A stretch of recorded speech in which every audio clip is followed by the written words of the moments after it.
नमस्कार, मैं भावना ठाकुर और आप देख रहे हैं कोहराम लाइव। बहुत जतन और लाड दुलार से बिटिया को पाले पोसे थे। एक दोस्त के कहने पर उसका निकाह भी तौहीद अंसारी से इसी साल करवाए। तौहीद अपने माँ बाप की इकलौती संतान है। लोगों ने कहा कि अच्छा और मेहनती लड़का है, इस वजह से इसी साल 3 मार्च को बिटिया गुलशन परवीन का हाथ तौहीद को देकर विदा किए। कुछ दिन सब ठीक ठाक रहा। उसके घर में प्लास्टर तक नहीं हुआ था, तब 50 बोरा सीमेंट भिजवाकर उसके घर का प्लास्टर तक करवा दिए। अचानक दामाद बाबू की नीयत में खोट आ गई। उसे बहुत समझाए, बाबू ठीक से रहो, फिक्र मत करना, बहुत जल्द 10 डिसमिल जमीन पर दुकान बनवाकर तुझे दे देंगे, कमा खा परिवार संग खुश रहना। पर वो 5 लाख रुपए नगद का डिमांड कर दिया। जब डिमांड पूरा नहीं हुआ तो तौहीद और उसके माँ बाप उनकी बिटिया पर जुल्म सितम ढाने लगे। आज उनकी बिटिया गुलशन परवीन को मारकर रूम के अंदर छत के हुक में टांग दिया। यह कहना है सईद अंसारी का।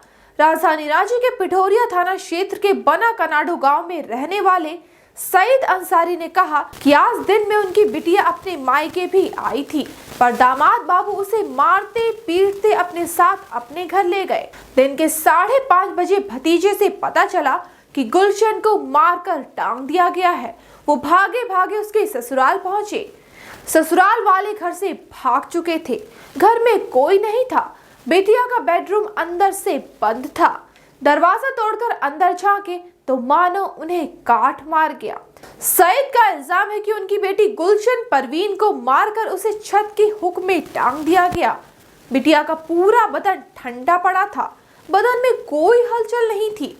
सईद अंसारी ने पिठोरिया थाने में लिखित आवेदन दिया।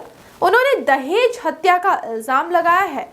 पुलिस ने फरार तौहीद अंसारी की मां जैनब खातून और उसके पिता मजलूम अंसारी को अपनी गिरफ्त में ले लिया है। तौहीद का घर पिठोरिया के कोलिया कनाडू गांव में है। वहीं इस कांड में तफ्तीश कर रहे एक पुलिस अधिकारी का कहना है कि गुलशन परवीन को इतना टॉर्चर किया गया कि उसे जीने नहीं दिया गया। किस टाइप का शादी हुआ? शादी हुआ 2022 में 3 मार्च को शादी हुआ। उसके बाद ठीक ठाक, उस समय ठीक ठाक थी। उसके बाद बीच में उसको के साथ में दिक्कत करने लगा। दिक्कत के बाद फिर हम उसको समझाने के बाद उसको बोले कि बाबू अच्छा से रहो, तुमको हम 10 डिसमिल ज़मीन लेकर के हम रोड में हम दुकान बना देंगे। कहा कि अच्छा से उसको करने लगे तो बराबर ये लोग मारपीट करते रहता था। उसके बाद फिर आज हम नहीं थे, घर आया।